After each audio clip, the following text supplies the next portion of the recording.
오늘은 교회력으로 성령 강림절입니다.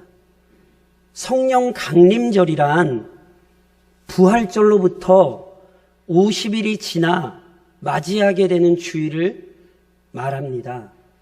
오늘 저랑 함께 읽으신 이 본문은요, 바로 우리가 오늘 이 성령 강림절을 정하여 지키게 된 사건, 즉 오순절 성령 강림 사건을 기록하고 있습니다. 그리스도께서는 부활 후 40일간 제자들에게 주권적으로 나타나사 부활의 실체를 보이십니다. 그리고 승천하시지요. 그래서 승천하신 후 한 10일 정도 지나 오늘 본문에 기록된 것처럼 오순절에 성령께서 임하십니다. 오순절이라는 말 자체가, 그 의미 자체가 뭐냐면 6월절로부터 50일째 되는 날이라는 의미입니다. 그러니까 6월절, 즉 우리 주님이 희생당하신 그때를 의미하는 거죠. 그러니 역시 부활절로부터도 한 50일 정도 지난 것입니다. 그런데 오순절에 다른 이름이 있죠. 77절입니다. 77절. 77에 이거 구구단입니다. 77에 이상한 답이 나오신 것 같은데 77 집에 와서 생각을 해보시면 아실 거예요. 77에 49 역시 마찬가지로 50번째 지났다는 의미예요. 또 맥추절이죠. 이는 보리수학의 첫 열매를 하나님께 드리던 규례에서 유래해요. 그러니까 현재 우리가 7월 첫 주일에 지키고 있는 맥추 감사주일이 곧 오순절이에요. 그럼에도 신앙 원력에는, 우리 교회 달력에도 보면 이 두 절기가 따로 표시되어 있어요. 오늘 성령 강림절 표시되어 있고 7월 첫째 주에 맥추 감사절 이렇게 표현되어 있어요. 그래서 마치 이 절기가 다른 절기처럼 여겨져요. 하지만 제가 지금 설명드렸듯이 오순절, 즉 성령 강림절과 맥추절은 같은 절기입니다. 그래서 교단의 절기 준수 제도를 이렇게 바꾸자는 건의가 실은 계속 있어요. 성경에 기록된 순서대로 6월절 또는 부활절에 이어 성령 강림절을 지키자는 것이죠. 근데 이런 주장에는요, 단순히 어떤 사건의 시간적 순서 때문이 아니라 아주 중요한 신학적인 이유가 있습니다. 현재 우리가 맥추 감사절을 지키는 주된 목적은 상반기에 베풀어 주신 모든 은혜와 수확을 이렇게 감사하는 데 초점이 맞추어져 있죠. 잘못된 것 아닙니다. 범사에 감사하는 것은 그리스도인의 의무요 특권입니다. 그런데 왜 하필 오순절에 약속하신 성령께서 임하셨는지를 이해할 필요가 있습니다. 맥추절 또는 오순절은 한 해의 첫 수확을 하나님께 드리며 감사하던 절기인 동시에 앞으로 이루어질 본격적인 수확을 기대하던 절기입니다. 조금 다른 말로 말씀드리면 맥추절은 장막절, 즉 추수감사절을 기대하는 소망의 절기인 거예요. 이런 관점에서 성령께서 오순절에 임한 이유를 깨달으셔야 한다고요. 오순절 성령 강림은 단순히 마가의 다락방에 모인 제자들의 변화에만 국한되지 않습니다. 오순절 성령 강림 사건은 이제 본격적으로 이루어질 구원의 역사를 예고한 사건이에요. 그래서 실제로 이 사건으로 인해 예루살렘 교회가 시작되었고 유다 지역에 머물렀던 복음이 사도들과 성도들을 통해 곳곳으로 전파되고 교회가 세워지는 놀라운 역사가 일어났지요. 그러니까 오순절 성령 강림 사건은 신약적 의미에 있어서의 교회의 생일과도 같고요. 교회 부흥의 새로운 시작점이었어요. 그러니까 이런 이유에서 부활절에 이어 성령 강림절을 지키자는 주장들이 계속해서 나오는 거예요. 그래서 지난 105회 총회에서도 건의가 있었고 지금 신학부에서 검토 중입니다. 그런데 실은 신학부에서 검토한 게 이번 총회만이 아니에요. 저는 그 배경을 잘 모르겠어요. 이게 몇 번 총회에 건의가 올라갔고 신학부에서 검토를 했는데 아직 이게 실은 결론이 안 난 것뿐이에요. 그러니까 이에 대해 총회에서 어떤 결론을 내리든지 우리는 분명히 성경에 기록되었고 우리 신앙 원력의 성령 강림절로 표시된 이 오순절 성령 강림 사건에 대해 분명한 이해를 지녀야 합니다. 특별히 교회가 여러모로 어려운 형편에 처해 있는 이 시기에 우리가 이 본문을 명확히 이해하는 것은 교회와 성도들에게 부흥을 기대하고 이를 위해 간구하게 만드는 중요한 근거가 될 수 있습니다. 그래서 오늘 우리가 이 본문을 함께 살펴보는 것입니다. 사랑하는 성도 여러분, 오순절 성령 강림은 성부 하나님께서 주관하시는 위대한 구원 역사를 신뢰하게 합니다. 앞서 언급했듯이 부활하신 그리스도께서 40일간 제자들에게 자신을 나타내시며 하나님 나라에 관해 가르치실 때 이런 당부를 하셨어요. 사도행전 1장에 보면 이렇게 기록되어 있어요. 사도와 함께 모이사 그들에게 분부하여 이르시되 예루살렘을 떠나지 말고 내게서 들은 바 아버지께서 약속하신 것을 기다리라. 요한은 물로 세례를 베풀었으나 너희는 몇 날이 못되어 성령으로 세례를 받으리라 하셨느니라. 그리스도께서는 제자들에게 아버지 하나님께서 약속하신 것을 기다리라고 명령하십니다. 그래서 제자들은 그리스도께서 승천하신 이후 이 말씀을 굳게 붙들고 일명 마가의 다락방이라 불리는 곳에서 전심으로 기도했습니다. 그러자 본문에 기록된 것처럼 오순절에 약속하신 성령이 제자들에게 임하셨죠. 그리고 성령이 임하자 그간 유대인들을 두려워하던 제자들은 지금까지와는 전혀 다른 담대함으로 그리스도의 복음을 전파하기 시작했습니다. 이를 본 사람들은 어째서 이런 일이 일어나게 됐는지를 궁금해했습니다. 그때 그 궁금해하던 사람들을 향해 제자들이 사도행전 2장에서 이렇게 답변했어요. 이는 곧 선지자 요엘을 통하여 말씀하신 것이니 일러스되 하나님이 말씀하시기를 말세에 내가 내 영을 모든 육체에 부어주리니 너희의 자녀들은 예언할 것이요 너희의 젊은이들은 환상을 보고 너희의 늙은이들은 꿈을 꾸리라.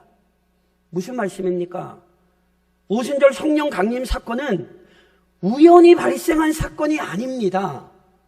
하나님께서는 요엘을 통해 어린아이든지 젊은이든지 늙은이든지 차별하지 않고 오직 택하신 자기 백성에게 성령을 충만히 부어주실 것을 약속하셨습니다. 이 약속을 요엘만 이야기하는 것이 아닙니다. 이사야 44장에는 이런 말씀이 있어요. 나는 목마른 자에게 물을 주며 마른 땅에 시내가 흐르게 하며 나의 영을 내 자손에게 나의 복을 내 후손에게 부어주리니 그들이 풀 가운데에서 솟아나기를 시냇가의 버들같이 할 것이라. 분명히 성령의 강림, 성령의 부어지심은 하나님께서 그의 백성들에게 약속하신 거예요. 그래서 그리스도께서도 아버지께서 약속하신 것을 기다리라 이렇게 말씀하셨죠.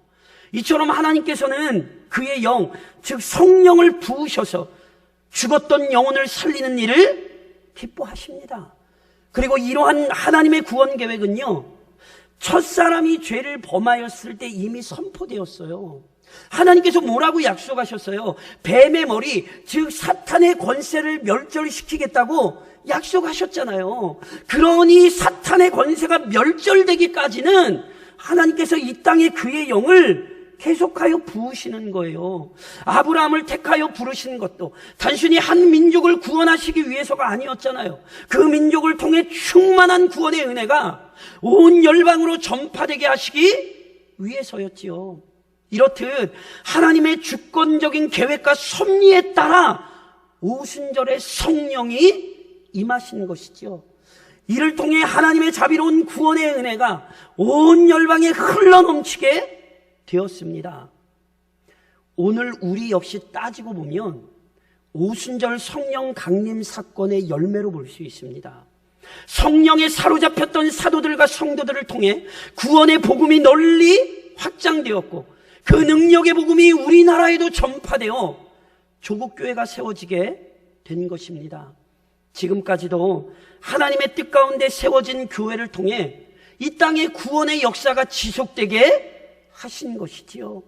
그런즉 오늘 성령 강림절을 맞아 다시 한번 이 하나님의 위대한 구원 역사를 되새겨야 합니다. 하나님께서는 자기의 백성에게 성령을 부으사 살리기를 기뻐하시는 분이죠. 동시에 오순절 성령 강림은 성자 그리스도께서 수행하신 위대한 중보 사역을 신뢰하게 합니다. 제가 다시 한번 강조하지만 오순절 성령 강림은 절대로 우연히 발생한 게 아닙니다. 분명 하나님께서 선지자들을 통하여 약속하신 말씀대로 성취된 것입니다. 그리고 이 모든 약속이 성취되는 이 결정적인 역할은 우리 주 예수 그리스도께서 감당하십니다. 다시 말해 그리스도의 중보 사역이 완전하지 못했다면 오순절 성령 강림도 없었습니다. 오직 그리스도께서 죄인들을 위하여 완전한 중보자로서의 사명을 이루셨기에 아버지께서 약속하신 성령이 오순절에 임하실 수 있었던 것이죠. 이것을 이렇게도 설명드릴 수 있어요. 그리스도께서는 죄인들의 구원을 위해 하나님의 뜻에 철저히 순종하십니다. 그래서 높은 하늘 보좌를 떠나 낮고 천한 이 땅에 완전한 인간으로 오셨습니다. 그리고 죄인들을 위해 모든 고난을 받으시되 죽기까지 복종하십니다. 그런데 그리스도께서는 죽음에 머물러 계실 수 없는 분입니다. 왜요? 그분은 죄인들을 대신하여 죽임당하신 것이지 자기 죄로 인해 죽은 것 아닙니다. 분명 그리스도께서는 언제나 의로우신 분이지요. 그래서 그분은 부활하시는 거예요. 하나님께서는 의로우신 그리스도를 죽음에서 일으키사 그분이 참으로 의로우신 분임을 확인시켜 주신 거예요. 그리고 부활이 전부가 아니에요. 부활하신 그리스도께서 영광 중에 승천하신다. 승천. 뭡니까? 하나님 보좌 우편에 오르십니다. 이것이 어떤 의미입니까? 하나님께서 죄인들을 위하여 행하신 그리스도의 모든 헌신을 인정해 주셨다는 의미예요. 만일 그리스도의 중보 사역이 불완전했다면, 예수님의 순종이 불완전했다면 그분 하늘 보좌에 오르실 수 없어요. 하지만 그분은 완전하신 분으로서, 완전하신 중보자로서 하나님의 뜻을 철저히 이루셨기에 바로 그 영광에 합당한 자리인 하나님 보좌 우편에 오르시는 거예요. 이것이 당연한 영적 질서이기에 그리스도께서 이미 제자들에게 말씀하셨어요. 기억하세요? 그리스도께서 십자가를 지시기 전 자기 죽음에 대해 말씀하시고 제자들을 떠나야 한다고 말씀하시자 제자들이 크게 낙심했어요. 왜 자꾸 우리를 떠나신다 그러나? 그때 그리스도께서 슬픔에 잠긴 제자들에게 요한복음 16장에서 이렇게 말씀하시죠. 그러나 내가 너희에게 실상을 말하노니 내가 떠나가는 것이 너희에게 유익이라. 내가 떠나가지 아니하면 보혜사가 너희에게로 오시지 아니할 것이요. 가면 내가 그를 너희에게로 보내리니. 그리스도의 죽음, 그리스도의 떠남을 크게 슬퍼할 필요가 없는 이유는 이것이 하나님의 구원 계획을 완성하는 과정이기 때문입니다. 그리스도가 죽어야 우리가 살아요. 이게 다가 아니에요. 그리스도께서 이 땅 위에서의 사명을 완전히 이루시고 하늘 보좌에 오르셔야 하나님께서 약속하신 성령께서 임하실 수 있는 거예요. 이것이 하나님께서 정하신 구원의 질서예요. 그래서 이를 통하여 구원의 위대한 은혜가 이 땅에 풍족히 넘쳐 흘리는 거죠. 그래서 보세요. 이 말씀대로 오순절에 성령이 임하셨잖아요. 무슨 의미예요? 우리 주님이 그 사역을 완전히 마치시고 하나님 보좌 우편에 오르셨다는 거예요. 그분이 오르셨기에 이제 성령께서 임하신 거죠. 그래서 제자들이요, 사도행전 2장에서 하나님의 약속만 얘기할 뿐 아니라 이렇게 덧붙이죠. 하나님이 오른손으로 예수를 높이심에 그가 약속하신 성령을 아버지께 받아서 너희가 보고 듣는 이것을 부어 주셨느니라. 오순절 성령 강림은 그리스도께서 완전한 중보자라는 사실을 확증하는 거예요. 지금도 이 땅에 위대한 성령의 역사가 일어나는 것은 그리스도께서 중보자이시기 때문에 그렇습니다. 그분이 하나님 보좌 우편에 오르셨고 그곳에서 자신의 백성들을 위하여 기도하시기 때문에 지금도 이 땅의 성령의 역사는 일어나는 것이지요. 그런즉 이 성령 강림절을 맞아 유일한 중보자이신 그리스도를 바라봐야 합니다. 지금 이 시간에도 하나님 보좌 우편에서 우리를 위하여 기도하시는 그 영광의 그리스도를 볼 수 있어야 하는 것입니다. 또 하나, 오순절 성령 강림은 성령 하나님께서 이루시는 위대한 선교 사역을 신뢰하게 합니다. 하나님께서 죄인들을 위한 구원 계획을 세우시고 그 계획을 따라 통치하시되 오직 완전하고 유일한 중보자이신 그리스도의 순종 안에서 그 구원 계획을 이루십니다. 오순절에 성령께서 강림하신 것은 이처럼 하나님께서 준비하신 구원 사역의 결과요, 그리스도께서 죄인들을 위한 중보자로서 온전하게 헌신하신 결과이지요. 동시에 오순절 성령 강림은 성령께서 행하시는 일이 무엇인지도 확인시켜 줍니다. 일부 교파나 신학에서는요, 오늘 이 본문의 사건을 다루면서 어떤 신비스러운 현상에 지나치게 집착해요. 그래서 어떤 개인적인 체험이나 현상들로 성령 하나님의 역사를 자꾸 이렇게 제한하고 심지어 왜곡하죠. 뭐가 자꾸 보인다 그러고 뭐가 자꾸 뜨겁다 그러고, 제가 눈에 말씀드린 것처럼 성령께서 역사하실 때 인간의 논리로 설명될 수 없는 이 신비로운 현상들이 나타나기도 하고 인간의 능력으로 만들어낼 수 없는 놀라운 사건들이 벌어지기도 합니다. 개혁주의 신학 이거 부인하지 않습니다. 하지만 성령의 사역을 어떤 현상이나 체험으로 제한하는 것은 성경적이지 않습니다. 어떤 현상이나 체험들은 거짓의 아비인 사탄도 만들어낼 수 있습니다. 그래서 고린도후서 11장에서 바울이 우리에게 어떻게 경계했습니까? 이것은 이상한 일이 아니니라. 사탄도 자기를 광명의 천사로 가장하나니, 사탄이 자기를 광명의 천사로 가장하여 혹할 만한 일들을 일으킵니다. 우리 예수님께서 말씀하신 말세의 중요한 표적이 뭐예요? 거짓 선지자가 나타나서 많은 기적을 일으킨다 분명히 경고하셨잖아요. 그런즉 성령의 역사는 어떤 현상이나 체험이 아니라 그 사역의 본질로 확인해야 합니다. 이런 관점에서 본문은 성령께서 충만히 임하셨던 이유와 목적을 잘 드러내요.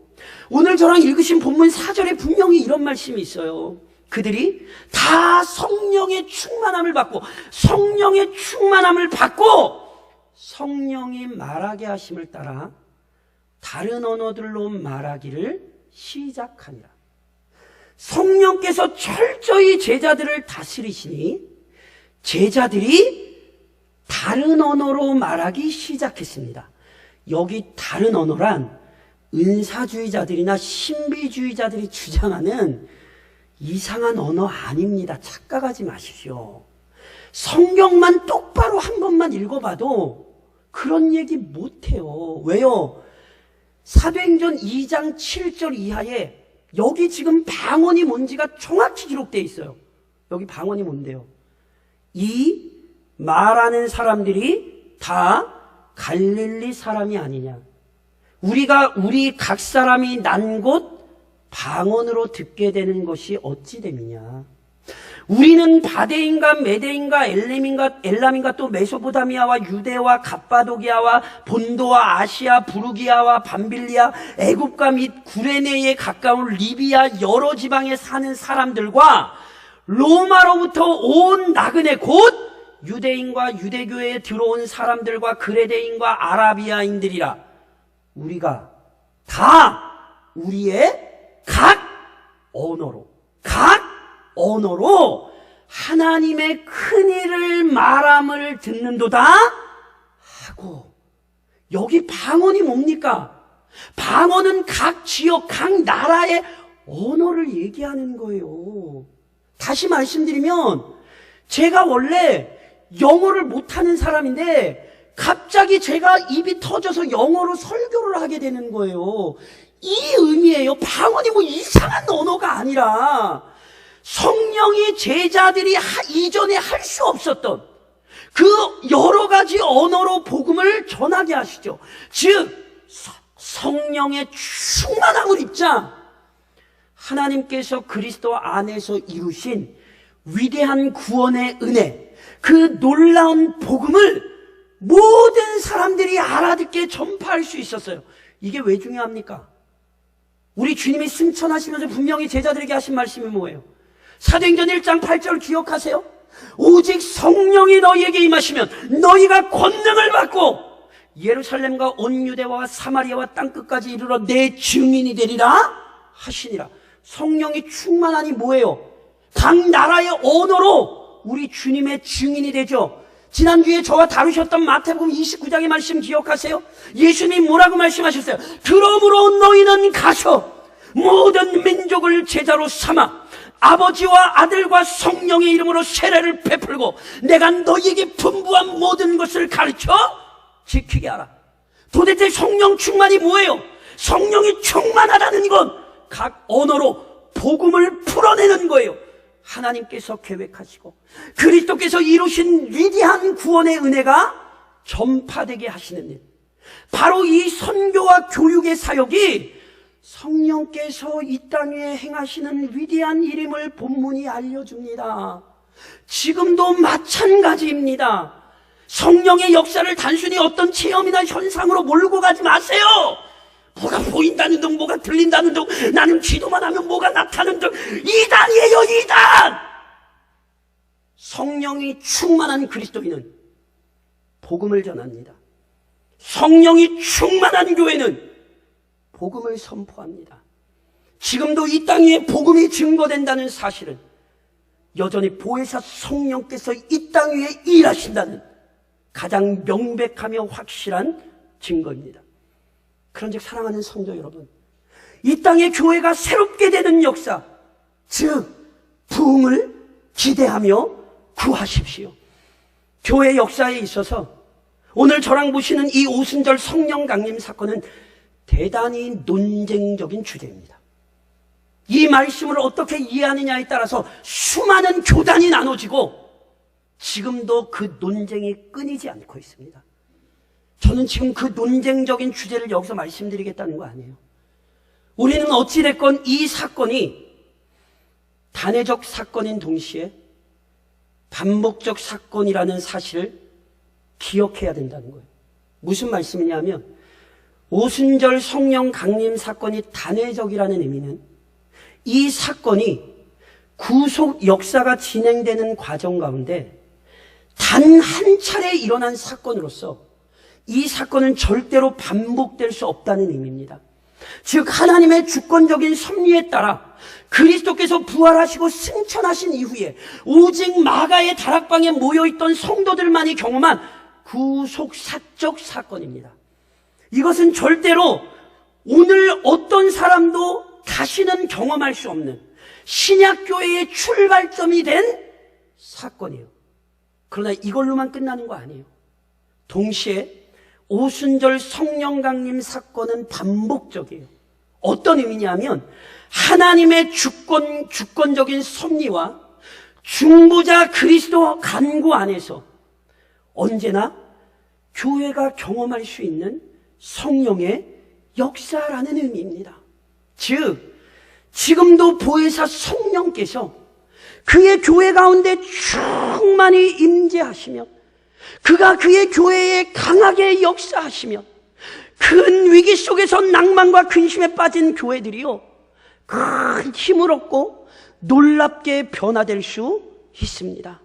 마치 제자들이 담대한 증인들로 변화된 것처럼 코로나19로 인해 이 여러 가지 제약에 고통스러워하던 교회들이 담대하여져서 복음을 전파하고 믿음의 능력을 나타낼 수 있습니다. 그리스도께서 이 약속하셨듯이 성령께서 그의 교회, 그의 백성을 고아와 같이 내버려 두지 않으시니 지금도 어려움에 처한 교회에 소망이 있는 것이지요. 성령께서 교회를 새롭게 일으키시는 역사, 즉 부흥을 교회는 지금도 기대할 수 있습니다.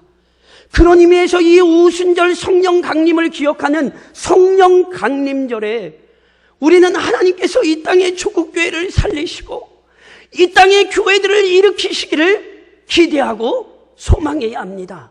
우리가 할 수 없는 그것을 하나님 하실 수 있으니 이 땅에 무너진 교회를 회복시키시기를 간절히 마음에 소망해야 하는 것이죠. 물론 참으로 부흥을 기대하고 소망하는 그리스도인에게 나타나는 증거도 명심하셔야 돼요. 제자들은 성부 하나님과 성자 그리스도께서 약속하신 성령을 간절히 기다렸어요. 그렇다면 이와 같은 제자들의 기도가 어떤 태도로 나타났습니까? 사도행전 1장 13절로의 말씀은 우리에게 이렇게 분명히 보여져요. 들어가 예수님께서 주신 말씀을 붙들고 들어가 그들이 유하는 다락방으로 올라가니 베드로, 요한, 야고보, 안드레와 빌립, 도마와 바돌로메, 마테와 및 알페의 아들 야고보, 셀로시 시몬, 야고보의 아들 유다가 다 거기에 있어 여자들과 예수의 어머니 마리아와 예수의 아우들과 더불어 마음을 같이하여 오로지 기도에 힘쓰더라. 제자들은 우리 주님의 말씀을 붙들고 기도했어요. 제자들의 진실한 기대는 기도에 힘쓰던 모습으로 명확히 확인되었지요. 마찬가지입니다. 인간이 성령의 역사를 만들어낼 수 없습니다. 하지만 부흥을 위해 기도할 수는 있습니다. 그리고 부흥을 간구하는 우리의 기도는 헛되지 않습니다. 왜요? 우리에게는 약속이 있어요. 우리에게는 약속이 있어요. 누가복음 11장 9절에서 우리 주님 우리에게 이렇게 말씀하셨죠. 내가 또 너희에게 이르노니 구하라. 그러면 너희에게 주실 것이요. 찾으라. 그러면 찾아낼 것이요. 문을 두드리라. 그러면 너희에게 열릴 것이니. 아멘이십니까? 그러면 뭘 구하고 뭘 찾고 뭘 두드리실 건데요? 개인적인 어려움과 형편 상황들 구하십시오. 찾으십시오. 두드리십시오. 그런데 잊지 마십시오. 이 말씀을 통해 예수님이 성도들에게 보장한 것이 무엇인가? 이 말씀의 궁극적인 약속의 내용이 무엇인가? 그 성경의 본질적인 가르침을 혼동하지는 마십시오.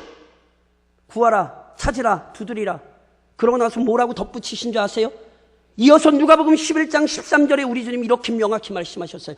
너희가 악할지라도 자식에게 좋은 것을 자식에게 줄 줄 알거든. 하물며 너희 하늘 아버지께서 구하는 자에게 성령을 주시지 않겠느냐. 성령을 주시지 않겠느냐. 우리 주님이 구하고 찾고 두드리라 하신 본질적인 것은 성령입니다. 왜요? 성령이 우리를 살리실 수 있기 때문에 그래요.